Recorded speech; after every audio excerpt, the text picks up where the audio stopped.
Paumanhin para sa mga matatamaan, pero ito'y nangyayari sa totoong buhay. Ang eksena, nakatanggap tayo ng maraming CV. Nag-post tayo sa social media na may hiring, kaya't marami ang nag-respond sa ating posting. So, print natin ang kanilang CV, tinignan-tignan ng 3 to 5 seconds, titignan kung may referral o wala, at saka kung ano ang mga natapos nila. Siyempre, nandyan yung picture, poging-pogi, gandang-ganda. May mga photos na nakadikit na medyo seryoso ang dating. Meron ding nakalabas ang ngipin. Meron ding naka Mona Lisa smile na parang walang karanasan sa buhay. Meron naman diyang pagkahaba-haba ng CV. 3 to 5 pages. Sinong magbabasa ng CV na ganyan? 3 to 5 pages. Ang titignan lang yung harapan. Kaya kung mahaba-haba dyan, mapapagod ang isang tao. At ayaw niya niyang basahin. Lagay na lang doon, i-filter, ilagay sa kung saan-saan. Unang assessment pa lang yan ha. Yung mga may mahabang CV, nandun pa yung hobby, parents name, etc. na hindi naman kailangan sa trabaho. Yan. Tapos ako naman, susulatan ko, lalagyan ko ng stapler at saka kung mga notes, recommendations at saka kung iba-iba pa. Yan ako. Yan ang aking gagawin. Titignan ko kung sino ba ang nagbigay ng CV na ito. Kung sino ba ang kakilala at saka kung yung kumpadre ko ba o kumpadrino ko ba. Malas na lang kung wala akong mailigay na notes. Anong mangyayari sa CV? Ganito, tutupihin at saka pupunitin, ilalagay sa basurahan. Kawawa naman. Kaya yung mga iba, huwag magsabit ng maraming CV. Kasi kung wala kang kakilala dyan, ay nako, dahil magiging scrap paper lang ang iyong CV. Ang mahal pa naman ang magpa-print dyan, lalo na kung colored. Black and white, magkakaiba ang rate.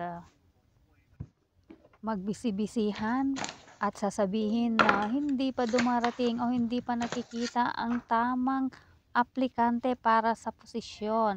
Pero sa totoo lang, hinihintay ang CV na galing sa isang napaka-importanteng tao.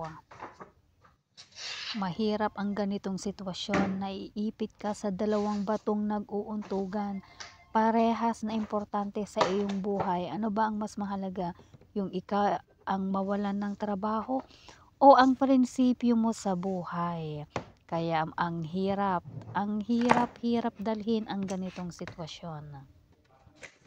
Aayusin ang mga files para well organized na i-present sa mas mataas sa'yo. Tignan nyo nga naman ang buhay ng isang empleyado. Eto, nilagyan ko na ng marker, ng notes para alam niya kung saan niya hahanapin ang dokumento o ang kaya supporting paper kung bakit ito ang napili. Bakit ito ang kailangang tanggapin. May tumatawag na, may mangungumusta na kung kumusta ang kanilang application. Kaya't ano naman ang magandang idadahilan. Kailangan ding mag-reply sa mga inquiries para magmukha namang tayong may pananagutan o kaya responsable sa ating mga aplikante.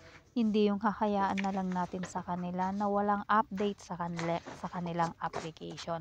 Ganun dapat ang ginagawa. Hindi yung nagbibigay ka ng email address, may nag-i-email sa iyo, niha-niho, wala man lang reply, nagbigay ka pa ng email address, wag na lang sana para hindi umasa ng reply ang mga nag-i-email.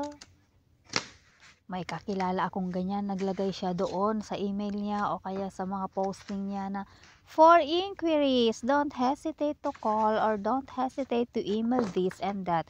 Pero kapag nag-email ka, wala man lang reply, wala man lang reply na thank you for your email, blah blah blah blah blah.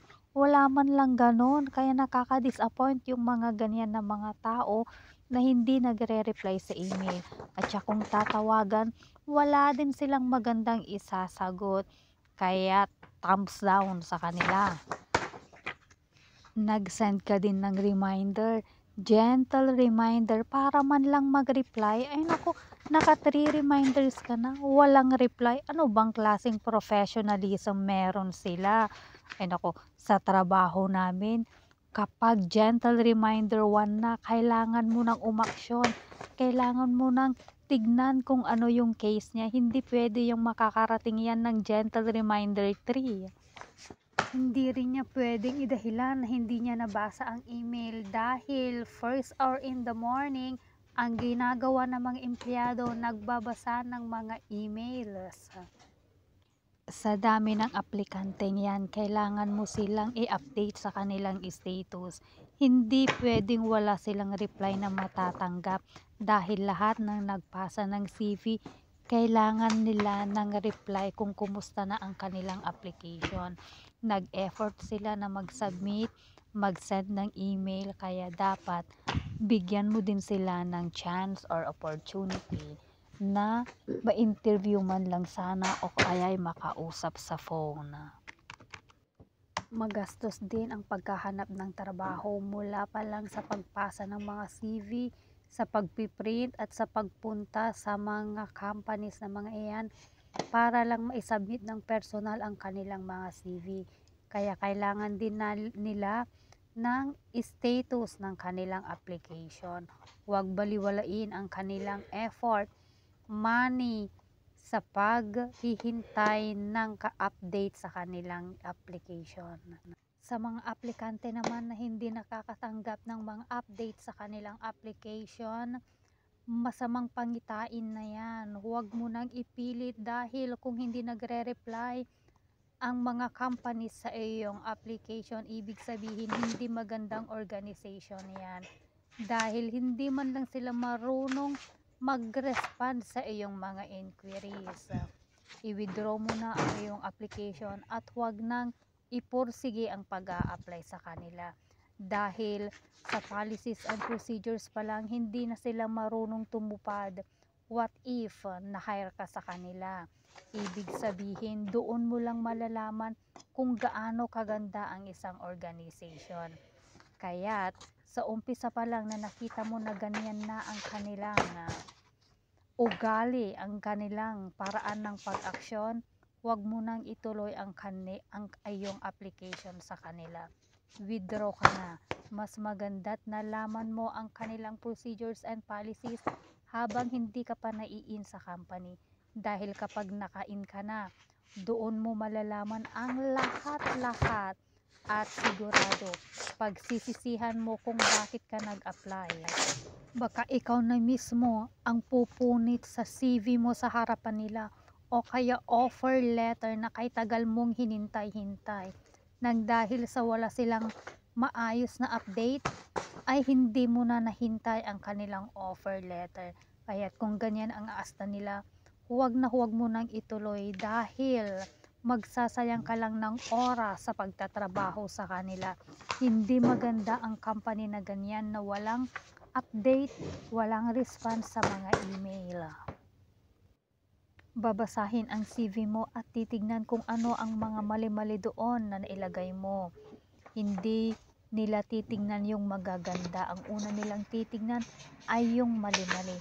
Kaya dapat tama ang baybay mo sa mga words.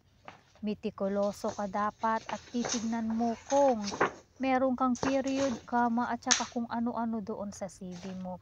Kaya't huwag maglagay ng mga kung ano-anong bullet point na hindi mo naman kayang mapanindigan. Dahil basihan din nila iyon kung ikaw ay tatanggapin o hindi at kung magkakaroon ka ba ng magandang output sa trabaho. Kaya yung mga gumagawa ng CV dyan na expert na kuno, yun ang una nilang ginagawa. I-proofread ang iyong CV bago isubmit sa mga employers. Yan yung pinakamaganda. Kahit na sabihin natin wala kang kapit, kung maganda ang iyong skills at saka knowledge sa trabaho, sigurado naman na in the future ay magkakaroon ka din ng employer na inaasam-asam. Kaya huwag mawalan ng pag-asa kahit na wala kang knowledge o kaya wala kang kakilala makakahanap ka ng trabaho sa iyong sariling mga paa. Ito ba isang kathang isip lamang o may katotohanan? Kayo na ang humusga. Isulat sa comment below. Bye! Thank you for watching!